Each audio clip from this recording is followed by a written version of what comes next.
সাবেক তিনবারের প্রধানমন্ত্রী দেশনেত্রী বেগম খালেদা জিয়ার রূপ মুক্তি কামনা করে উপহার সামগ্রীর বিতরণের সম্মানিত সভাপতি জনাব সহযোদ্ধা বন্ধু আমার পাশা এই সভায় উপস্থিত আছেন প্রধান অতিথি উপস্থিত আছেন ঢাকা মহানগর উত্তর বিএনপির অন্যতম যুগ্ম আহ্বায়ক সংগ্রামী জনাব আফাজউদ্দিন আফা সাহেব, উপস্থিত আছেন প্রধান বক্তা হিসেবে আলাউদ্দিন সরকার টিপু, সাবেক সদস্য ঢাকা মহানগর উত্তর বিএনপি।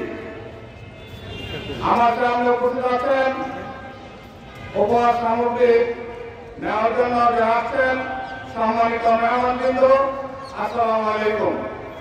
আপনারা জানেন বাংলাদেশ জাতীয়তাবাদী দল বিএনপি যে কোনো সংকটে বাংলাদেশের যে কোনো সংকটে সবসময় জাতীয়তাবাদী দল বিএনপি পাশে থাকে। আপনারা জানেন এই বিএনপি আমাদের নেতৃবৃন্দ দীর্ঘ 17 বছর পলাতক থেকেও অল্প কিছুর ভিতরে আমরা মোটামুটি অপেক্ষাভাবে এই রাজনীতিতে আপনাদের পাশে দাঁড়িয়েছি। আমরা চেষ্টা করতেছি আপনাদের পাশে দাঁড়ানোর জন্য। কয়েকটি প্রোগ্রাম হয়েছে, আমরা যতটুকু পারি আপনাদের সাহায্য করতেছি। আমরা এমনি নির্যাতিত, আপনারা জানেন প্রিয় বন্ধুরা, আপনারা জানেন বাংলাদেশ জাতীয়তাবাদী দল বিএনপি একটি দল। বাংলাদেশের কোন দুর্নীতি নেই।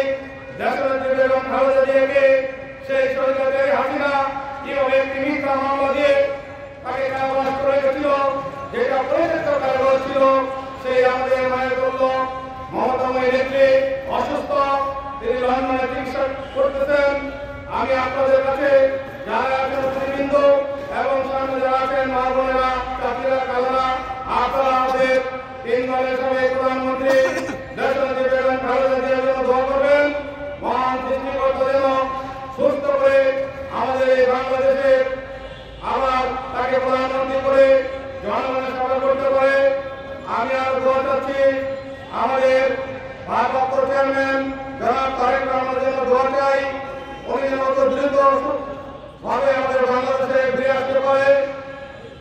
আমি আপনাদের কাছে তিনবারের প্রধানমন্ত্রী বেগম খালেদা জিয়ার জন্য দোয়া চেয়ে এবং সবাইকে ধন্যবাদ জানিয়ে আমি আমার সংক্ষিপ্ত বক্তব্য এখানে শেষ করছি।